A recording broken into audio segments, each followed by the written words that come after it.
Animal Well has you running around as a mostly defenseless blob. And I wouldn't call the game a puzzle platformer, but it does have platforming and it does have puzzles. I wouldn't call the game survival horror, but it does have elements of survival gameplay and elements of horror. The best way to talk about Animal Well is to discuss the sum of its parts. And the most noteworthy part of this game is the fact that you can sort of choose your own adventure as far as progression goes. And of course, Animal Well isn't the first game to do this, but it does it really well. This could feel like a little less structure than you'd prefer, but there are still some limitations as to how far you can go based on what you've got. Certain items give you the ability to get through certain areas easier, but some of the most fun I had in this game was stretching what items I did have as far as I could. One of my favorite items is the bubble wand, which essentially gives you a double jump, but not exactly. You spawn a bubble, it rises, and then you can jump on the bubble to then jump off of that. And this is where the puzzle platforming comes into play. Because once you get the bubble, you start thinking, what jumps did I not have the ability to make before? And you start going back and checking out those jumps. But there's also certain areas that you'll see look like they're intended for other items, but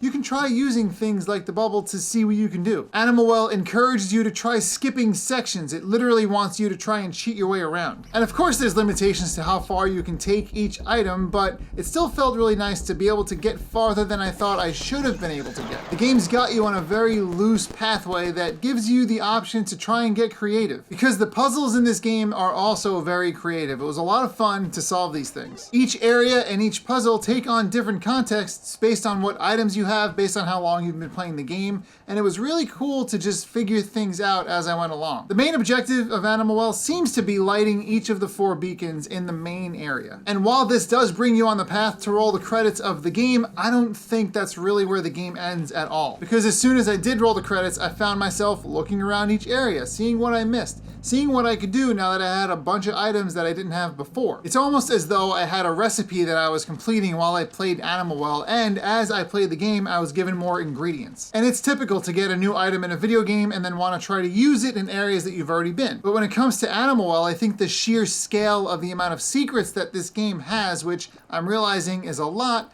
makes it different. Then you're starting to deal with a much bigger beast. And the social component of talking about these secrets with your friends is probably one of the best parts of Animal Well. Because one of the biggest disservices you can do to yourself is looking up a strategy guide to get all the secrets in the game. You don't need a strategy guide to beat the game, and if that's where you want to stop, you just want to roll credits and leave it there, that's fine.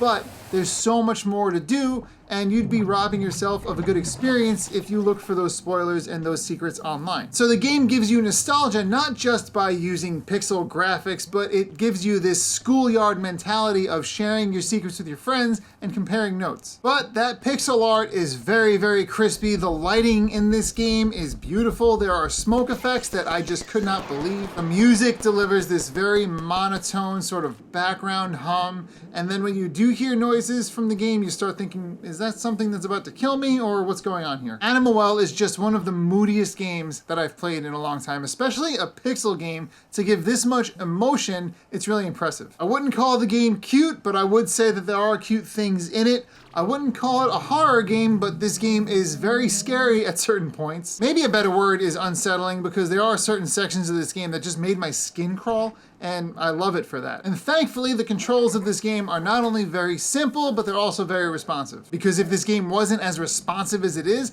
I think some of those jumps would be a little rage-inducing. And that is to say that the difficulty in Animal Well is pretty serious. As you move through the game, you really need to get used to using items interchangeably. It actually took me halfway through the game to realize that you can cycle through them without going into the menu. That was a very big moment for me. But that's a testament to the kind of game that this is. It doesn't tell you everything. It sort of just lets you figure things out on your own. And the only reason that works is because there's only so much you need to learn to play the game. It's very easy to pick up, but it is not so easy to master. But I think you'll find that the gameplay itself is pretty simplistic and approachable. And it's also worth noting that the difficulty spikes themselves aren't that sharp, and they're short-lived. So once you're through the hard sections, I'm pretty sure you're done with them. I don't think they come back.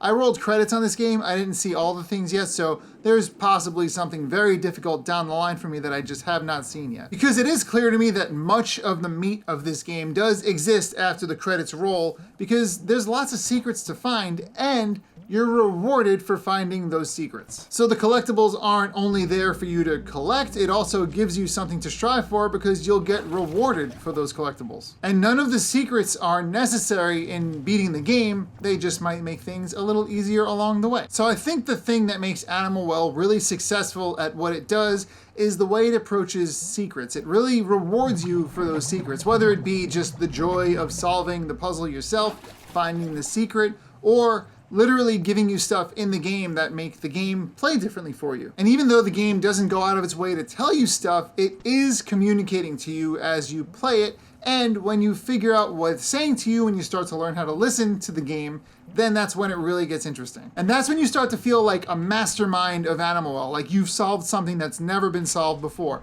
Clearly that's not the case, but it gives you that gratification just for a moment to make you feel like you did something pretty cool in a video game. Animal Well rewards your curiosity, and I think you should give it a shot. You can get the game on Nintendo Switch, PlayStation 5, or Steam, and in case you were wondering, the game is very handheld friendly. And if you've been playing Animal Well, let me know in the comments what you think of this game, because I'm excited to talk about it. This is one of the most schoolyardy social games that have come out in recent history, a game that we can all just sort of exchange notes on without spoiling, so the more conversations about it, the better. And it's interesting that a game with an extremely silent narrative has so much to say, and it's got so much of us talking about it. Thank you for letting me talk your ear off about Animal Well. I really do hope you give this game a shot, and I'll see you in the next video.